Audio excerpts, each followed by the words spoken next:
Welcome to the lecture on John Keats. This is the last poet in our romantic poetry or romantic era of literature. And then the next thing you'll have is the exam.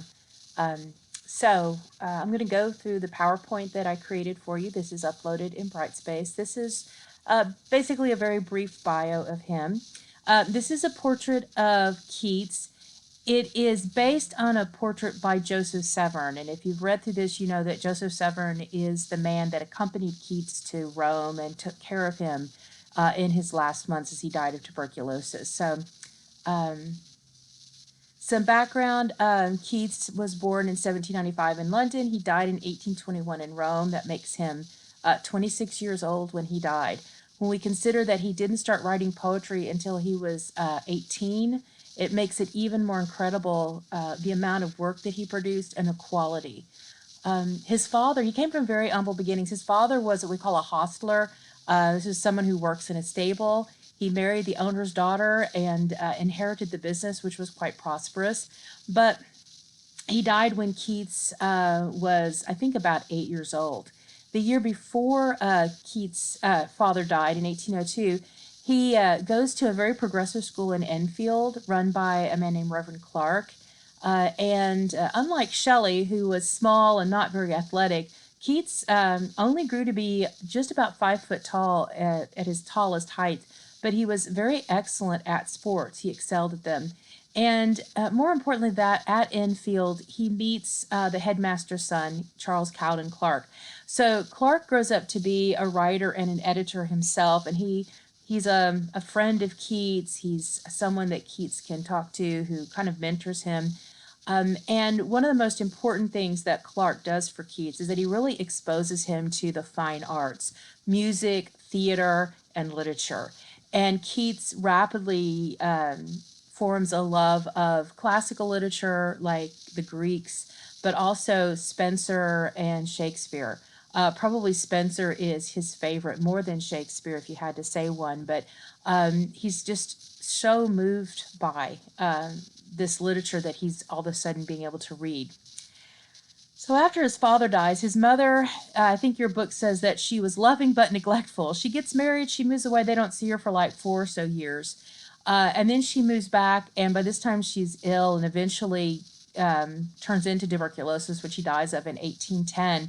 And at this point, the children are given a guardian who is not a mean person, but he takes Keats out of school when he's 15 and decides that Keats is going to serve an apprenticeship to an apothecary and a surgeon. Now, the business the children inherit, but it's tied up in court for all of Keats's life. So they were like given like I think an annuity, a yearly annuity of £8,000, which is pretty significant. But Keats never sees any of that, right? So he's apprenticed to be a surgeon, and he hates it. It is a very difficult field, especially at this time when they haven't discovered anesthesia yet. There are tales of him having to witness them sawing off bones and things like that, and he's just not happy. And he eventually, he gets his qualifications. He is able to serve as an apothecary and surgeon, but he leaves it to pursue poetry, even though his guardian is not happy. And I just think that tells you a lot about Keats, right? He's an outsider. I mean, at this point, the world of poetry is pretty much confined to the privileged, even though romantic poetry is opening up to write poems that are accessible to everyone. The people who are in charge of literacy or the literary movement and all that are all still fairly snobbish, and this does harm Keats once he starts publishing. Eventually he meets a man named Leigh Hunt. Leigh is an author, and he is a political radical, and this is greatly influential on Keats. And Hunt is the one who really kind of opens doors. He introduces him to other figures and a lot of great writers at the time, and along with Cowden Clark, they really kind of help Keats find a path, right? So as I said, he starts writing poetry at 18. He always has a fear of being greatly influenced by other writers and fears that he starts mimicking them. He especially has this epiphany when he's reading a lot of Milton and he's writing and he realizes it's taken over. So he fights to find his own unique voice, and he does, right? Um, in part, we think that, his production is spurred by this fear that he has. It's almost premonition that he's going to die early and he's got to get as much done as possible, right? So in 1818, he is publishing his poetry, and it's just savaged by critics, in part because he is associated with Leigh Hunt, who they see very negatively because of his radical politics. Remember, in the Romantic era, there's this great fear of revolution because of what they see going on in France and what's going on in like the colonies, like in Haiti with the slave revolts that are all very violent. So part of that is his associations. And the other part is just, snobbery, that he's labeled as being part of the Cockney school. And even Byron talks about him that way. And he's not. I mean, nowhere near is he associated with that. But again, this is the way they take their jabs at him. Keats doesn't really let this faze him. He kind of recognizes what it is. And, he really listens to the people around him in terms of their feedback. One of the interesting myths that builds up around him is that after he dies, is that people want to say that this savage criticism and meanness was what contributed to his death, and it wasn't, right? In the year 1818, we see some important things happening in terms of his relationship. So his brother George and George's wife, they move to Kentucky, but they get caught up in this scheme and lose all of their money. And so Keats, is trying to figure out ways that he can monetize his talent. He thinks about going to journalism. He plans out the idea of writing several plays. And then his brother Tom contracts tuberculosis and eventually dies. Keats is taking care of him. He's right up close. He's very devoted to him, and he sees that. And when we look at a poem like Ode to a Nightingale, we see the echoes of, this really painful experience about watching his brother just waste away and die. When he is in the country, he meets a woman named Fanny Braun. And there's a letter in our anthology that he writes to her, and I encourage you read it. It's just a beautiful letter that shows a side of Keats that's not really about literature, and yet it has all those hallmarks of a person with his imagination and his passion. He calls her his bright star. In fact, there was a movie made several years ago, directed by Jean Campion, or written, I think, also by her, and it's inspired by this letter, right? They fall in love, but by this time he's already showing signs of tuberculosis, and so their romance is very much overshadowed by the knowledge that he's going to die. They're not going to be able to pursue that. So in 1819, this is the big year. I mean, the amount of stuff that he writes in 1819 is just mind-boggling. And not only that, because I've had years where I've written a lot of stuff, but the quality, right? So he writes a good number of sonnets and that are still, I mean, we read one, When I Have Fears That I May Cease to Be, and there's another one about Bright Star, and Oh, Bright Star, If I Were as Constant as Thou Art, I think is the title. He writes The Eve of St. Agnes. He writes La Belle Dame sans Merci. And then he writes those odes, those 6 odes that are not only considered some of the finest odes written in English, but some of the finest odes written in any language. All 6 of them. We're reading 2 of them. They're just magnificent.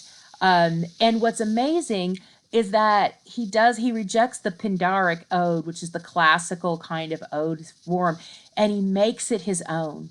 When we look at the poems, we're going to see that there's a lot of elements of the sonnet. So he likes the sonnet, but he feels like it's too restrictive, and this is when he goes to the odes, and he just makes it his own. And for someone with his very short exposure to literature, the fact that he's able to be such a bright, dynamic, unique voice is just, I mean, you just got to wonder what else he could have done if he would have lived longer. So in 1820, The doctors tell him that he can't, he's got to go to drier climate because the very damp English weather is just the worst thing for his tuberculosis. So he goes to Rome. I mean, he's starting to cough up blood. He's starting to have hemorrhages in his lungs. Tuberculosis, at least the kind he has, is basically your lungs start dissolving and you're actually coughing up your lungs. It's a horribly painful death. And so he goes to Rome, and with him is the painter Joseph Severn. And they move into this house that's at the bottom of the Spanish Steps in Rome that is today a Shelley Keats museum. And Keats lives out his last months, and he writes anger letters. We can see they reflect, as it says here, doubt, anger, frustration, even jealousy when he's thinking about Fanny, the fact that he knows that she's going to go on and live, and so he has these. I mean, he was always a man of a very quick temper, but he was also kind of quickly over it, and it just always seems that his good nature always resurfaces. I think your book says his gallantry always comes back, right? But again, and we know this because of Keats's letters, but also Severn's about him. And so he dies on February 23rd and is buried in the Protestant cemetery, just very close to where Shelley is. In fact, Shelley wrote a poem called Adonais, which is an elegy for Keats. Even Byron felt bad about saying bad things about Keats after he died. If we look at the attributes of Keats's writing, these are the things that are listed in your book. A slow-paced, very gracious movement. There's nothing rushed about it, and yet it doesn't feel slow or the pace doesn't feel inappropriate, right? One of the most distinctive things is his use of the five senses. When I think about Keats and I think about the poets that we've read, they all have a unique flair, but we can see them all kind of falling into very similar patterns. I mean, Wordsworth is the schoolmaster, right? He's not super emotional. I mean, he has tender moments in his poems. I mean, I cry at the end of that one intimate Tintern Abbey, but it's a gentle kind of thing, right? It's that kind of, like he says, recollecting these emotions later in tranquility, and very much that's in those poems. Coleridge is fantastical and fanciful, but never really deep fancy. I mean, emotions, right? When we get to Byron, who is, one of my favorite poets, Byron is sensual. In fact, he was quite considered quite scandalous. I mean, young girls were not allowed to read Byron. They had to read him at night, when the lights are off. Things that we would see very tame, but his description of sexualness and things like that. And yet there isn't a whole lot of earthiness to him, right? There's not or it is earthy, but it's not necessarily very intellectual in terms of high intellect. I mean, I'm not saying that there isn't that in Byron, but there is a greater emphasis maybe on the physical. And then we have Shelley, who talks about the physical, but he always talks about it in a very intellectual, cerebral way, right? So everything is kind of ethereal in Shelley. And then we get to Keats, and Keats is very earthy. I think it's, again, giving us so many descriptions and connections between the senses. And yet he's also philosophical and cerebral. He really brings both of those things to it. One of his letters, I have it right here, the term negative capability.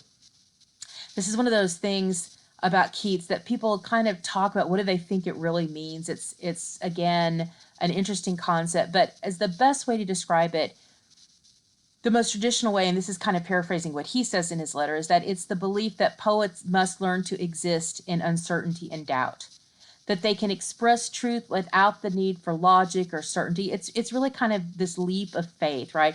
I mean, Coleridge said, imagination, we have to have the willing suspension of disbelief that constitutes poetic faith. And I think Keats's negative capability is in part a different expression of that willing suspension of disbelief.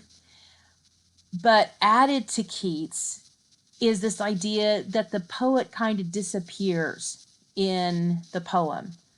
that we don't have a sense of the poet telling us what's going on so much as we are living the experience with the poet. And so this idea that this negative capability, the ability to negate yourself and just throw yourself into the experience, right? That's kind of the way people try to decipher that. And we're going to see that in Ode to a Nightingale especially. Some of the other things you can see his joy in contemplating the external world to the point that he loses himself in his identity and the thing he admired. So again, that's part of that negative capability. Many people see his phrasing very comparable to Shakespeare in that he just jam packs so much into so little, right?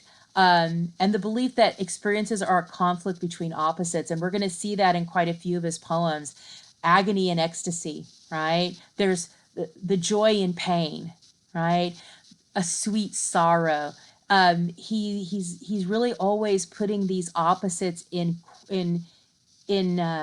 close contact with each other, right? And so we have this weird kind of experience that brings together very contradictory kind of feelings and emotions. And again, that's one of the things I think that is, so unique with Keats.